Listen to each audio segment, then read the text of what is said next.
ದೆಹಲಿ ಅಬಕಾರಿ ನೀತಿ ಪ್ರಕರಣದ ಇತ್ತೀಚಿನ ಮಹತ್ವದ ಬೆಳವಣಿಗೆಯಲ್ಲಿ ಇಡಿ ಅಧಿಕಾರಿಗಳು ಸಿಎಂ ಅರವಿಂದ್ ಕೇಜ್ರಿವಾಲ್ಗೆ ದೊಡ್ಡ ಶಾಕ್ ಅನ್ನ ಕೊಟ್ಟಿದ್ದಾರೆ.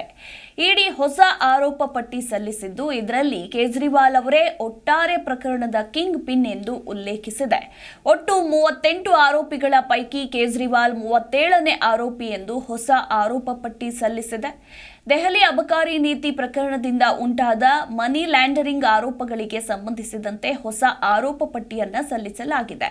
ಇದಲ್ಲದೆ ಆರೋಪ ಪಟ್ಟಿಯಲ್ಲಿ ಕೇಜ್ರಿವಾಲ್ ಅವರನ್ನ ಕಿಂಗ್ ಪಿನ್ ಮತ್ತು ಪ್ರಮುಖ ಸಂಚುಕೋರ ಎಂದು ಉಲ್ಲೇಖಿಸಲಾಗಿದೆ.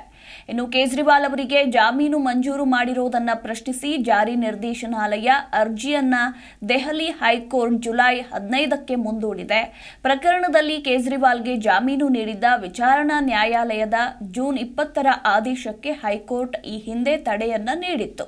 ಇನ್ನು ಅರ್ಜಿಯ ವಿಚಾರಣೆಗೆ ನಿಗದಿಯಾಗಿದ್ದ ನ್ಯಾಯಮೂರ್ತಿ ನೀನಾ ಬನ್ಸಾಲ್ ಕೃಷ್ಣ ಅವರಿಗೆ ಇಡಿ ವಕೀಲರು ಮಂಗಳವಾರ ತಡರಾತ್ರಿ ಕೇಜ್ರಿವಾಲ್ ಅವರ ಅರ್ಜಿಗೆ ಉತ್ತರವನ್ನ ನೀಡಲಾಯಿತು.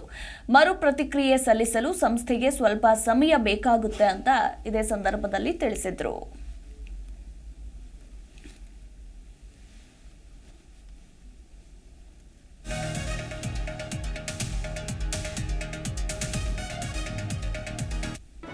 ಜಿ ಕನ್ನಡ ನ್ಯೂಸ್ ಈಗ ನಿಮ್ಮ ಮನೆಯಲ್ಲೇ ನೋಡಿ. ಎಲ್ಲ ಕೇಬಲ್ಗಳಲ್ಲಿ ಈಗ ಲಭ್ಯ.